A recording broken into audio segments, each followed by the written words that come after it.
Hello and welcome back to the Across the Pod NFL podcast for another team season preview, and this time it's a turn of the Los Angeles Rams.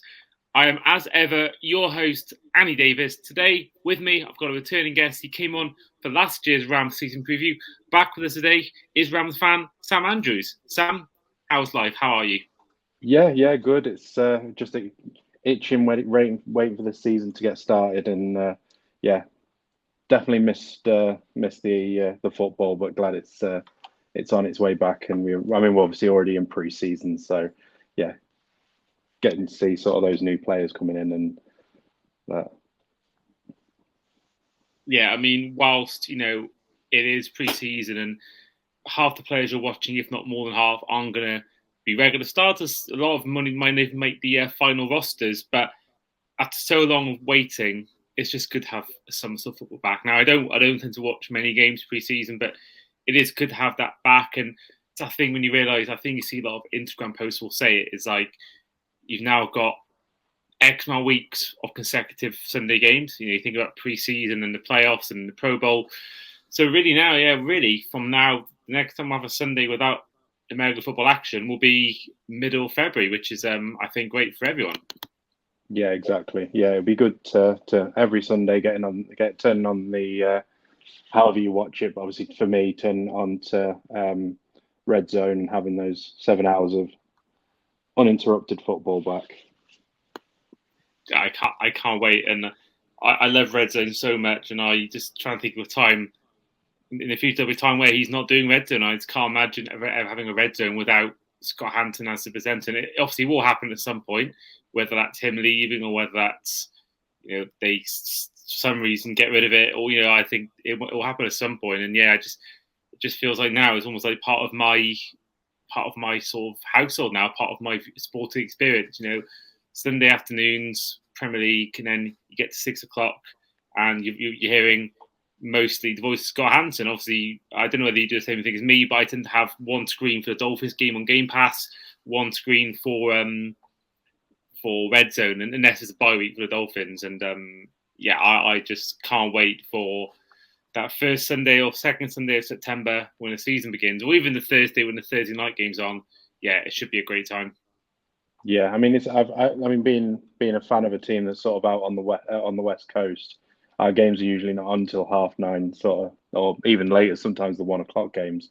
So sometimes I have to, well, I try and stay up for it, but sometimes it's just impossible when it's the 1 o'clock game. So I usually try and catch it the next morning. But yeah, just it'd be good to have sort of, yeah, just some form of regular football back. I'm generally not too fussed what sort of games I'm watching. As obviously I always watch the Rams if they're available, but if they're not, just any game really is good for me.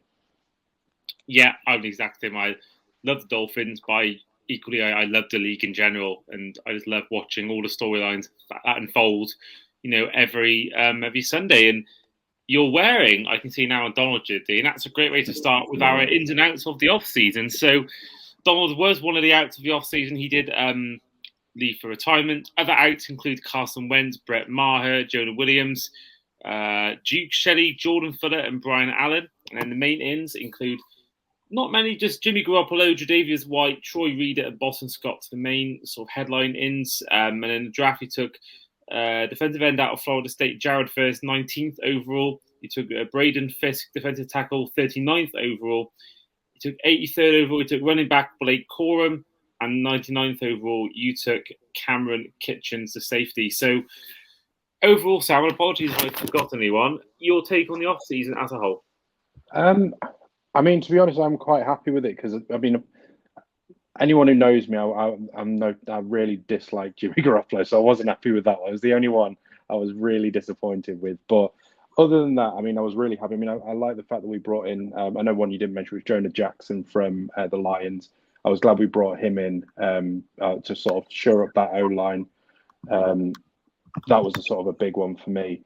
And I just think, yeah, the players that we brought in. I mean, obviously looking at Aaron Donald himself, I mean, he's irreplaceable. So to try and bring in someone to replace him was never gonna happen. I mean, we had Kobe Turner, as he's fondly known as the conductor, who managed to equal So he equalled Donald's rookie record for the Rams sacks in a season in his rookie season. So, I mean, obviously having Donald right next to him probably helped with that. But yeah, I mean, he's a very good player, and he's had a little start in the start to his season, had a bit of injury this year, but it's very mild.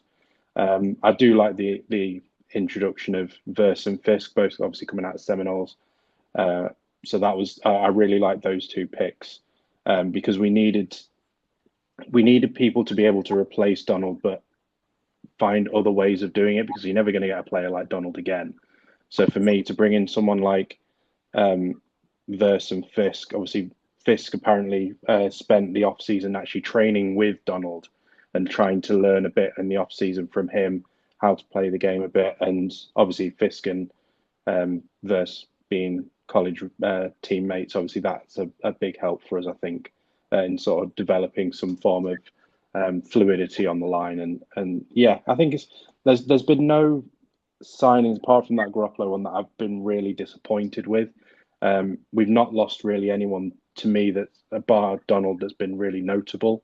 Obviously, I think the only other one that I remember writing down was Ben Skoranek that we traded to the Houston Texans, who was maybe one that could potentially have had an impact, but I think we've replaced him well with Jordan Whittington, who came out of being a college fan. I'm a big Texas Longhorns fan, so it was good to see him join us. And yeah, I mean, he had a great start to the preseason. So I think he was it 3 or 4 catches and for good yardage in the opening game against Dallas. So yeah, I'm happy with how the off season's gone. I always knew at some point Donald was going to retire. There was obviously rumors last year, and I think with all the work that went in with Kobe Turner, it sort of felt like it was going to happen. Just felt a bit, but at the same time, it felt a bit left field. So yeah, I think it's a shame, obviously, to lose arguably the greatest defensive lineman. Certainly in my lifetime of watching the NFL. So yeah, I think it's been a bit of a mixed bag, but it's good to see that we've managed to recover to a certain degree from it.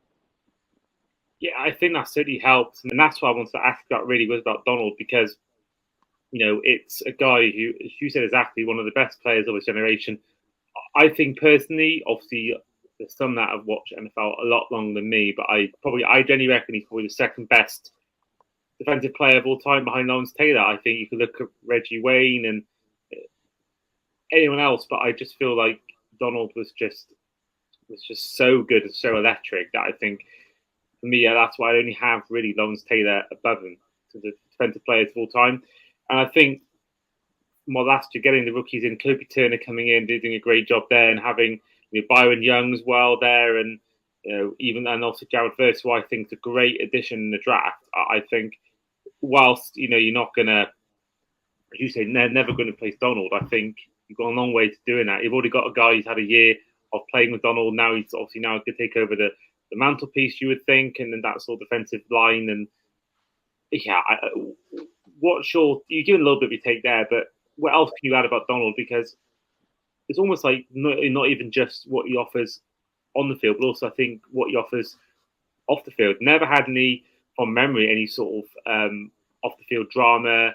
Always seemed to be the model professional, and always seemed to just give his all. And he never requested a trade away from the team, and when they were really bad at one point. And for me, it just seems like he is irreplaceable. But yeah, your take on Aaron Donald retiring overall? Yeah, I mean, I suppose it's that idea of just being able to know that you had the best one at the time, arguably the best defensive player in the league. I think for me, he changed. Well, I wouldn't say he changed, but he elevated the way in which a defensive sort of tackle plays the game. I mean, obviously, you look at traditional defensive tackles; they tend to be quite big, stocky, physical. And although he had all of those things, he was quite a small tackle. So his ability to be able to have to use his hands and push people out of the way and be more effective that way was sort of I suppose his true art in terms of how he worked his his way. I mean, he was never a small guy, but compared to some of the other D linemen that you see, he very much fits more of a defensive end build. I mean, you think of the sort of the great defensive ends that we've had, like TJ Watt and JJ Watt, and I mean Myles Garrett. Now he's sort of similar to them in the way that he's built, but playing in the center was obviously sort of slightly different. But yeah, I think it's just. I mean, he had 10 years with us, and every single one of those 10 years, he gave his all. I think he very rarely was injured.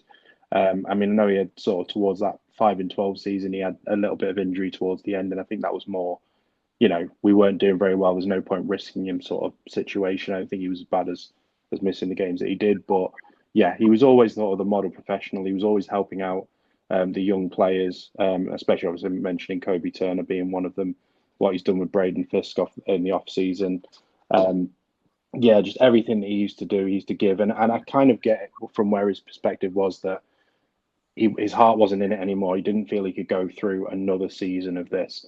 Maybe if we had not won that Super Bowl, we would have been talking about, well, Donald would have been in a different situation. He maybe wanted to go again. But I think winning that Super Bowl helped him make the decision. And I think also Donald leaving at this point saved us quite a lot of money in cap as well. I know we restructured his deal and then he retired. So I think he saved us, was it something like 7 or 8 million on the cap? So I kind of understand it in a way, in the way that they've done it. And, like I say, it's one of those, he never requested a trade away. He never caused any sort of problems or disruptions in the way that he sort of went about his business. So yeah, I just think I'm glad that I've been able to have seen him, and I got to see him live when the Rams are in London in 2019. So I'm sort of glad that I've been able to say I've seen him live. I've been able to watch him when he was sort of at his best, and I mean, for me, he's a first ballot Hall of Famer, and I don't think anyone can really dispute that. I think he was just another level to a lot of other players. But yeah, I mean, like I say, it's now time for these other players to step up. And like I say, you've mentioned quite a few times. I mean, Kobe Turner, Jared Verse, Braden Fisk. I mean, yeah, Ernest Jones, Byron Young. I think we've got a good rookie class, young players that are going to step up and have to do the job now. And the fact they've been able to sort of learn in and around Donald, or be able to speak to him. I know that Donald actually did turn up to the off season and just sort of was chatting to a lot of the lads, and just being sort of there in and around the Rams. So yeah, I think it's good that he's sort of been able to do that and still give back to the Rams, which is good. Yeah, can't really argue that. Yeah, it's because there's some players who will leave a franchise and they'll put in so much of their cap space. Think about, I can't think of a player top of my head, but there's been players that have left teams and they've left them in a massive. I want to say Matt Ryan was one of them when he left the Falcons, but I could be wrong on that. But yeah, I think the good fact that he saved cap. I didn't realize that he actually saved cap by leaving when he did. So that's even more of a reason why he left in the best way possible. Now we are going to get into it later on, and it sort of leads to my next question. But we are doing our win-loss tie section later. The Rams went 10-7 last year. Do you remember what your prediction was a year ago? I don't, but I think it was probably around the 7-9, 8-9, something like that. 6-11. 6-11, yeah. I knew it wasn't great. I don't think anyone going into that season thought it was going to be great, no. Especially after 5-2. So. No, I mean, I'm very proud of the fact that in our season predictions, had the Rams as the 8th seed, which wasn't far off where they ended up in the conference. And I want to ask about Sean McVay, because the season, when he went into the season, really not many had you down, even yourself included, had you down as doing well. People thought you guys were done, and everyone thought after the season you had in 2022, you were going to struggle once again. But obviously, you went 10-7. You made the playoffs. You did lose in the first round, but you still made the playoffs. Does that season, last season, as well as what happened the 2 years before that, does it almost give you confidence that, especially with Donald leaving as well, whatever happens, as long as you have Sean McVay as your head coach, you'll be fine? Yeah, I mean, I've said for a number of years, to me, Sean McVay's the second best coach in the league. I think, before, I mean, to me, Andy Reid's the best, but we won't talk about the Chiefs because, yeah. But yeah, to me, Sean McVay's the second best coach in the. I mean, you watch the way he understands the games. I mean, I've watched interviews where he did an interview with the Athletic on their podcast very recently. I think it was last week or so, and just the way that he talks about football, it seems like. I mean, I know a lot of these coaches um, have the experience and the knowledge and all of that, but to hear the way that he talks about football, he's so passionate about it, and he's so sort of clued in how he wants the way he wants his players to play, and the sort of the style that he wants. I mean, we were walking into that season, picking up Puka Nakua in the fifth round, and you saw the clips of where he was talking about Puka Nakua and discussing it with Les Snead about the way that they were going to pick the player, this sort of player they wanted, and he's turned out exactly how they wanted him to. I mean, obviously, I know that Puka's had a lot of injuries, and that's probably why he dropped so low. But the way that they talked about him in that sort of decision on making the pick, and the way that they, you know, with Cooper going down injured and that, I just think that, it just shows that he doesn't need. I mean, for years there's always been the running joke: we don't need a first round pick, and we until this season we, I don't. This was the first year I'd ever seen a Sean McVay first round pick. So, for me, this was it just shows the sort of the sort of coach that he is, and I think it's, although we talk about sort of Sean McVay and his coaching abilities, I think a lot of people tend to forget Les Snead and the role that he plays as well. I think together they're just an unbelievable duo in terms of getting the recruitment right and picking the right players. I know there's been a few over the years that haven't gone as well as we've wanted, but on the whole, it's been what we've needed. And yeah, I mean, I think in that interview that he had, he mentioned they talked about that 5-12 season, and how it was a massive learning curve for him as well because he'd never been in a situation where he'd been in a losing season like that before. Um, and I think before that season, I might be wrong in saying this. I think we'd only lost one game in about 50 where he was leading at half time, and like that, it just shows the level of which he was at of um, where he was, keeping the team, he was keeping us playing the way that he wanted to. And I think even when there was that sort of adversity in that 5-12 season, he made, he still sort of made it work. I mean, obviously, I think I don't want to say it's his sole responsibility, but everyone was pretty much writing Baker off before he moved to the Rams, and he started to show what Baker was about at the Rams, and then he's gone obviously to the Buccaneers and is now their starting quarterback for the second year running. And I believe he got a relatively good pay deal out of that second year. So, it's, I think he's got the ability to do things that maybe other coaches, you wouldn't think other coaches could do. And yeah, I think as long as McVay's here, I think you can look at them and think, well, they're going to be a good team. They're going to be a team to fight against, and it's never going to be an easy game. I mean, yeah, that season, I think it wasn't until about week 12 and 13 I thought we could sneak a playoff. We could potentially get a playoffs here.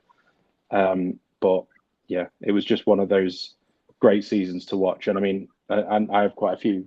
Well, I know obviously, I think you've spoken with as well as Fletch on the um, Asleep at Work network and podcast and that. And obviously, him being a Lions fan, I know that we obviously meet them in the first game this week, but that playoff game again was something that I never expected us to go in and win. But the fact we were in there competing against a very good Lions team, and that for me, they're going to be one of the teams to beat this year.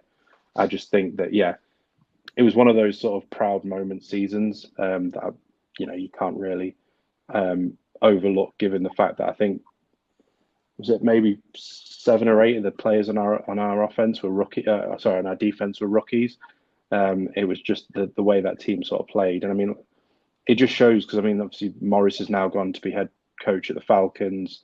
We lost our QB coach to the Falcons as well, so yeah, he's got his work cut out again this year. I still think he's brought in a lot of new faces on the coaching team, but Yeah, I'm certainly positive going into this season, and with sort of, I know obviously Puka's now got a slight knee injury, but going into this season with a fully fit offense, as well as the additions that we've made, obviously in Blake Coram and Jordan Whittington, I think we could be looking at a strong team this year for us.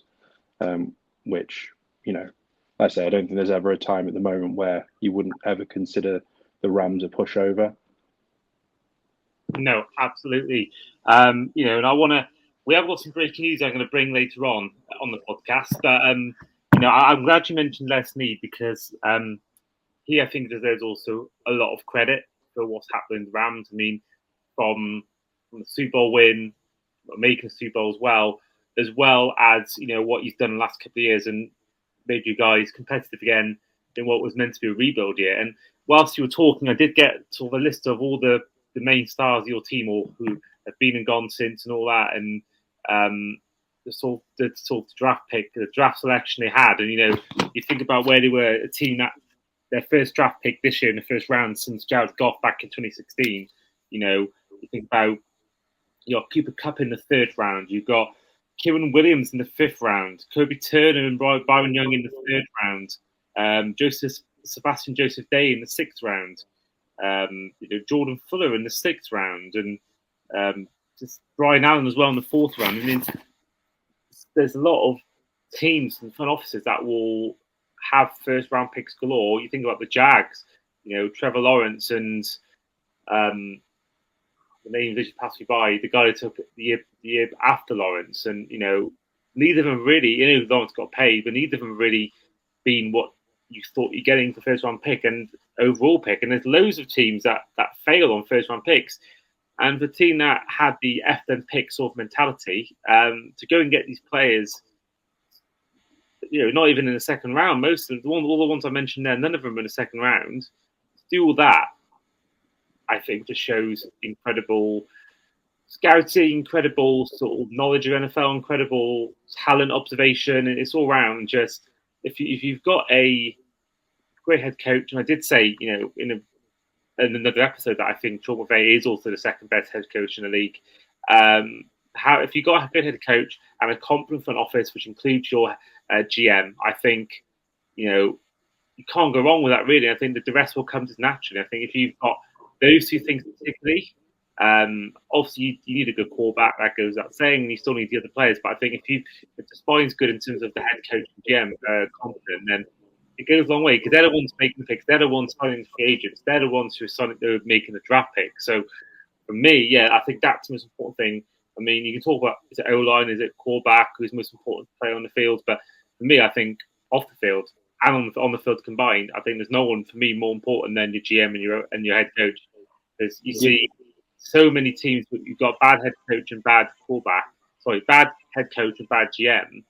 They're making so many bad picks left, right, they're paying someone too much money. They're reaching for this guy, or they're taking the guy that everyone thinks they should take, and he doesn't work out.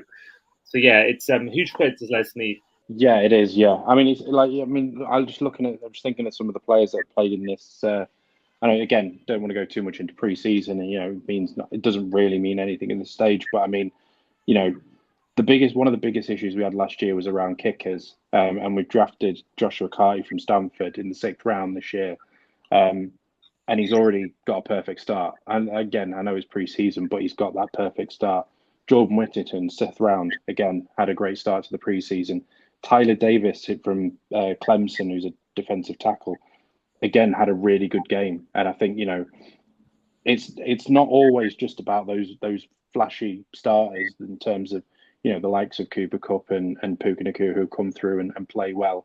I mean, the likes, you need to have good depth as well when those players could go down. And I think generally speaking, we've not really had too many issues in terms of depth. I think we've always had some. I think probably apart from the O line, we've always had really solid depth in a lot of positions. And I think, again, that's a credit to Les Snead and McVay. And I think one of the things that really gets forgotten is having two people, a GM and a head coach, on the same wavelength and working together. I mean, there's so many sort of examples that you can look out there. I mean, the Cardinals before, as an example, where the head coach and GM just don't get on and it doesn't work. And I think there's probably plenty of examples throughout the year where, you know, a GM will go out and we're going to sign X, Y, and Z, and you're going to make it work, sort of thing. And you don't get that with Leslie McVay. There's always a plan. There's always a togetherness with who they're going to pick, and I think you see that in every sort of pick that they make. I mean, you know, so it's. I'm never worried that we've never had a first round pick. It'd be nice to have a first round pick, and I'm glad we have one this year. But yeah, it's never been a concern, especially like you say with the players that you've mentioned who have always been third round or less. Yeah, there are always players to pick out, and it's having those players that fit the scheme and work with, you know, that are willing to work for McVay and willing to work with the other coaches. So yeah, I think it's always, so far we've always been in a very good position, but you know, at some point Sean McVay is going to leave, and I'm just praying that, you know, that Fox money doesn't come around and try and steal him sooner rather than later. But Yeah, I mean, I think with Tom Brady just joining the team, I think it may hold off for a few years, but I think talk about making that transition. If he was to do it into TV, I think he'd be absolutely perfect because you've seen him years ago. It was I believe it was training camp where he memorized these plays, and it's from what you said as well. The knowledge he has of football is crazy and so good, and the passion he has as well. I think he'd be a fantastic. It's almost like I think his enthusiasm is a lot like John Madden. I think in his enthusiasm for the game, and I think he'd be almost the nearest thing you'd get to John Madden as an announcer. I really do think that he would be fantastic. He'd have the comedy value. I think he's quite a funny guy. So I think he'd have that sort of humor you'd need for like a talk show or analysing the game on the TV. I think he'd be great for that. And I think he also have the ability to, when the day comes, you're on the game itself, you're covering, I don't know, Cowboys against Bears or something like that. He can make the quick comment and he can quickly analyse the play. So I think for me, he'd be perfect for TV, and I think that he would certainly be. I think at some point he will do it. I think there's only so much you can turn down X amount of money, but I think he'd be ideal for TV coverage. We will head to our final segment, the win, loss, or tie section. We did allude to it earlier. So each fan who comes on six their team's record. They're going through each game and answering with a win, loss, tie answer. So week one, you're on the road to the Detroit Lions. it's a loss. I'll have to admit, Fletch will like that. I know he's we've got an interesting one that week because he's obviously a Lions fan and he's also a Michigan fan in terms of college football, and they play the Texas Longhorns. So it's a double header for me and Fletch that week.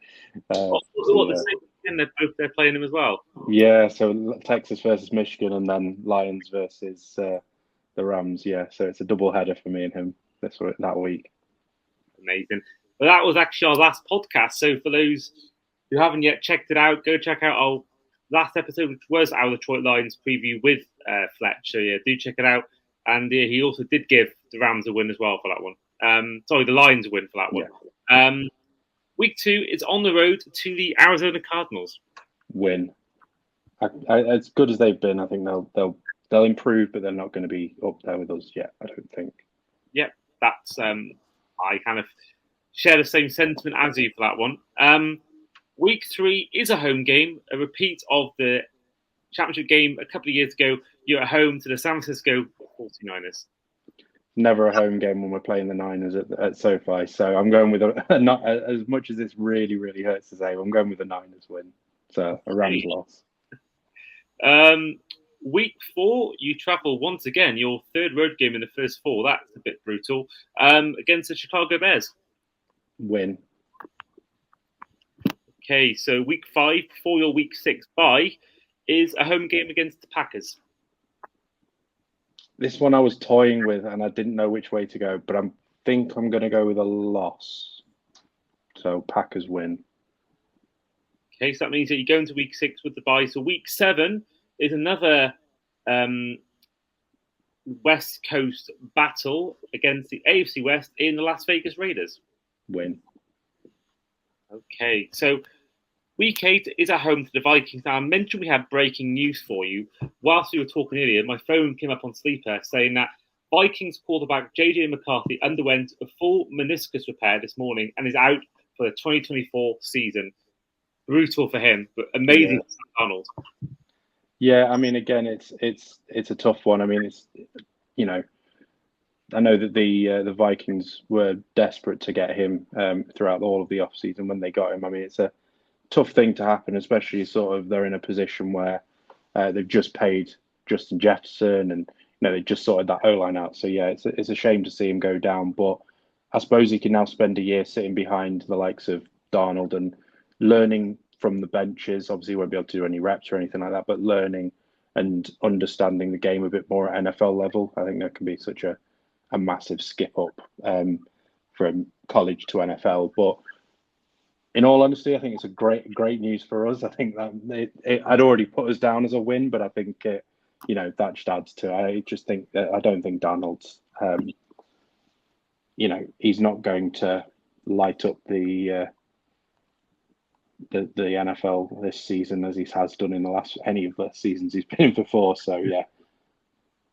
Now, I never got the Donald hype, even when he was in college, albeit I was still, I was in a transition going from the casual fan to the diehard fan. I was sort of only a year or two into watching it fully, but I still don't watch that much college football, sort of comparing it to NFL.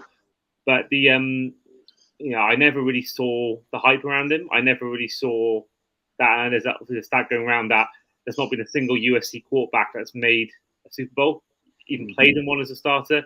And obviously he didn't work out with the Jets. Had his chances at the Panthers and Niners, but didn't really work out. And people keep saying he's going to turn around and have a comeback kind of year. And I know he's got Justin Jefferson, but which is probably the best receiver he's ever worked with. But I think he's had that many chances. I don't think it will suddenly turn around and become good. Now, some players have done it. I mean, Drew Brees failed at the Chargers and did well with the Saints, and Kurt Warner was stacking shelves and then came into the Rams and won a Super Bowl. But I just don't personally see it. But you never know, and I do kind of want him to do well because he seems a very likable guy. But I just don't see it. I mean, the defense might carry him. I think the Brian Flores defense may carry him towards some sort of a playoff berth. Maybe he might chop the world, do a Nick Foles, but I think that's my wishful thinking. I don't think there's enough. I think you got Hockenson as well. You got good weapons, but yeah, I'm not sure. Yeah, I think it's going to be a tough ask for him. I know they've obviously got a good offensive team, and but the reason why Cousins didn't had that trouble in last season. I mean, it was all down to the O-line, which is absolutely dreadful. So, I mean, they have tried to fix that. Whether they have fixed that is another question. It remains to be seen until the season starts. But yeah, I think it's going to be a case of they're probably going to be quite competitive, but I think they're always a bit sort of how we saw the Lions their first season, where they were really competitive but just never won a game. I can just see it being sort of similar to that, where probably get a few wins, but not as many as they probably deserve or will get. Now, I definitely think the fourth place is a loss for NFC North. I just feel like, the other three teams are just all round, pound for pound, a lot stronger than this Vikings team. Week 9, you're back on the road for the first time since week 4 against the Seattle Seahawks. That'll be a win. I struggle to see how the Seahawks are going to be as good as they have been over the last few years. So, yeah, I think I see it being a win for us. But they could surprise a lot of people. I know that a lot of people have them as finishing last in our division. I think that's a little harsh. I think they are still that slightly bit better than the Cardinals, but I think it is going to be sort of, top and tail between those as to who finishes bottom. But I don't see them as a dead cert for last. But yeah, I can't see us losing to them. No, I think they're a weird team. They're like the Saints. They're not anywhere near bad enough to being a high draft pick in next year's draft, but they're not really anywhere near good enough to be competing for a Super Bowl appearance. So yeah, they're in that sort of weird middle of the road limbo at the moment. Week 10 is a home to my team, the Miami Dolphins. I've got this down as a Dolphins win. Love that. And I think I might be wrong in saying this. It's one way or the other. Either you have a great record over on the West Coast, or you have a really bad record over on the West Coast. And I can't remember which one it is. Ooh, that's a question. I have to try and find that out because I don't know the answer. It's one or the other. You either are ridiculously good or you're ridiculously bad, and I can't remember which one it is. But I've got you down to beat us. I think the offense is just so electric. I think sometimes with a rookie defense or next to rookie defense, it's not as strong as as it could be. Although we have done a lot of work on it. I think that the Tyreek Hill's Tyreek Hill. He'll just come out of nowhere and probably end up with an 80-yard touchdown out of nowhere. So yeah, it'll be a good game though. I think it won't be a blowout by any means, but it'll be a tight game. But I think you'll probably sneak it. Well, I looked up on Google. Firstly, I found an actual stat about real life Dolphins going to the West Coast. But looking at I found they got a 14-1 home record against West Coast teams. But on the road, my guess would be that it would be a good one because we like playing in warm weather. So that's my guess, and maybe it is. I remember from memory, we've beaten the Niners, we've beaten the Rams in recent times. So maybe it's that. But I sadly couldn't find the stats. I'll have to try and find that out at some point for you because I can't find it anywhere. Well, going from one end to the other weather-wise, as you go on to New England in Week 11, take on the Patriots. Yeah, easy win. I think I can't see them being any good this year. It's a massive rebuild for the Patriots. So yeah, I think there's no Patriots fan, and I do there are a couple on our Hurdle the Line podcast. I'm sure they won't mind me saying that I don't think they're not going to be any good this year. I think they've accepted that, and I think they're thinking 2-3 years down the line before anything good comes out of this. So yeah, another Rams win against the Patriots. Yeah, I agree. There's a reason why until last season, no rookie head coach and rookie quarterback combination had ever reached the playoffs. So for me, yeah, they're definitely being a rebuild, and they're in a tough division as well. So yeah, not going to be easy for them. Week 12 is one of the teams that's coming up in the next few days on this podcast, season preview-wise. You're at home to the Philadelphia Eagles. Yeah, I still think they're ridiculously strong. And I think, adding Saquon Barkley to that team just makes them even more dangerous, even with losing the likes of Kelsey. So, yeah, I've got the Eagles winning that game. Okay, so Week 13 is a team that we had on a couple of episodes ago as you take a trip to New Orleans to take on the Saints. A win. Yeah. Need I say more? I think it's a win. No, exactly. Week 14, you're at home, but this time against the Buffalo Bills. I think this will be a win because I'm still unsure as to how the Bills are going to be. They've not got. They lost Gabe Davis. They lost Stephon Diggs. I don't know about what they're going to be like. So I've kind of, and obviously again traveling over to us, I think we could quite easily get a sneaker win against them. I don't think their defense is as strong as it has been over the last few years. So, I think it won't be a high scoring game, but I think we'll win it. So, Week 15 is your second game against the Niners. This one's on the road. I'm going with a loss again on this one, unfortunately. It's the standard with us. We always lose. Apart from last season, we always get the Niners do the double on us. So I immediately think that anything other than that is a bonus. No, that's fair. They are one of the best teams in the whole league, let alone your division. Week 16 is your final road game of the regular season.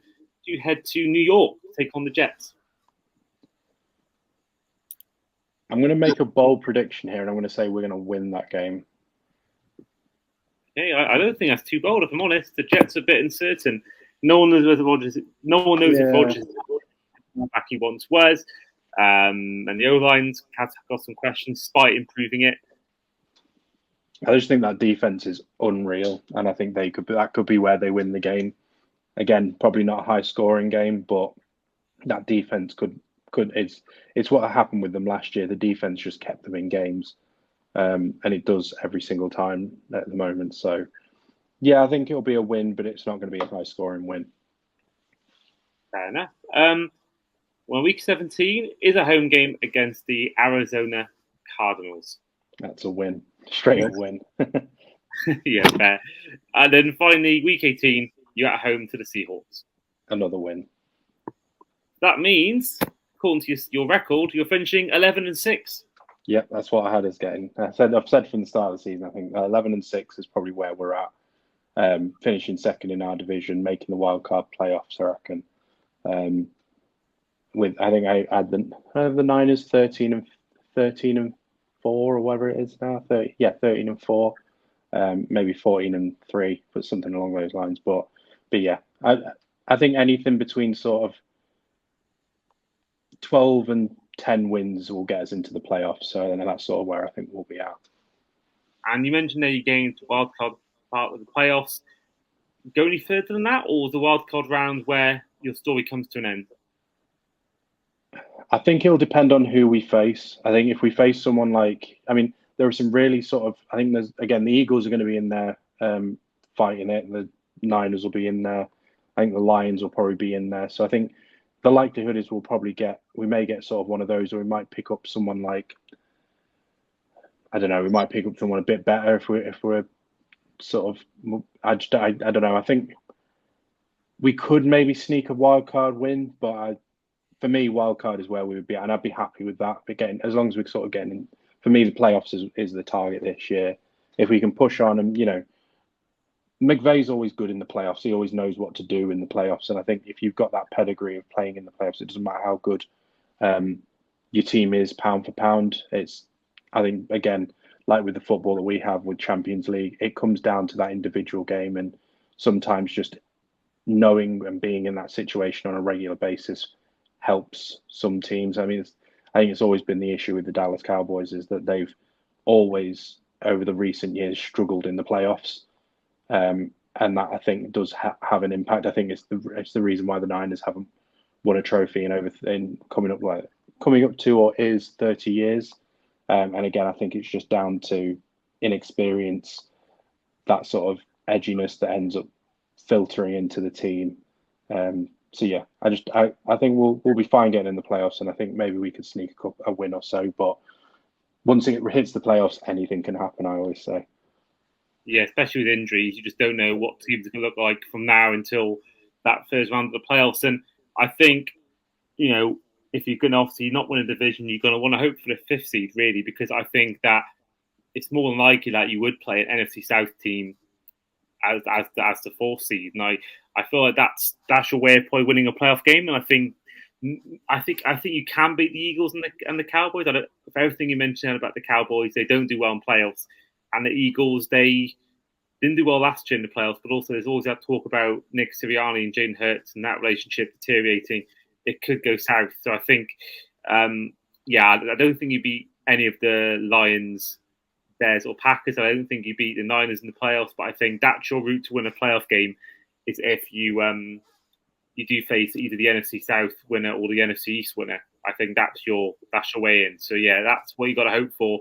As the Buccaneers as the Eagles hoped they were getting last year, they got the Buccaneers and they still lost. So you never know. You could still lose to the NFC South, but I'd still back a team of McVay over any of those teams in that division. So yeah, I think that's your way. But I think if you finish as the sixth or seventh seed, I think you might be a bit screwed. So yeah, we'll see. I think if we can get that sort of that fifth seed, I think for me it would be. I mean, I personally think that the Falcons are going to win their division this year. I mean, obviously, with it being Morris, previous Rams defensive coach, I think he's going to do really well there. And I really like the players that they've got and the team that they've built over there. So, if we get there, I think, like I say, once you reach playoffs, anything can happen. We could easily, end up playing the Niners or whoever in the wild card and end up beating them. You just don't know. So. But yeah, playoffs, I think, for me, minimum this season. I think if we don't make the playoffs, it'd be a disappointment, unless, obviously, injuries plays a major factor. Yeah, I totally agree. And that is where we will end the podcast for today. So this has been the 2024 Los Angeles Rams season preview. Huge thanks again for Sam for coming on today. Yeah, cheers. Thank you very much for inviting me and having me on. No problem at all. And you mentioned your podcast earlier, Hurdle Line. What can we look forward to on the podcast from you on there in the next few weeks? So for Hurdle the Line, we're going to be looking at mainly sort of the build up. I think next week this week they'll have, if we haven't already released it, we will be releasing the AFC predictions and looking over the AFC. I wasn't on that one that week, but we are doing the NFC next week. So look out for that. Usually we release it sort of Tuesday, Wednesday time. So keep an eye out for that. We also run a college football UK podcast, and that we usually get that out on sort of a weekend. So keep an eye on that. And obviously we're getting very close to the college season starting with week 0 in 2 weeks' time. So we're always always talking about stuff. And obviously, if you're new to college football or you're just trying to get into college football, I highly recommend that you give that a listen, because we do try and make it beginner friendly, and we have talked about a lot of sort of things that people maybe don't understand at college level, as well as doing the usual predictions and such. So yeah, any of those two, give them a listen. They're always out on the Sleep at Work network. Amazing stuff. Yeah, do check it out. You heard Fletch on yesterday's podcast. You've heard Sam on today. So yeah, you've got an insight already, these last 2 episodes alone, into what it's like to listen to these podcasts. So yeah, do give them a follow. But in the meantime, this has been the Across the Pod NFL podcast. I've been, as ever, your host, Andy Davis, with Rams fan Sam Andrews, and we'll see you guys for our next team season preview. Take care.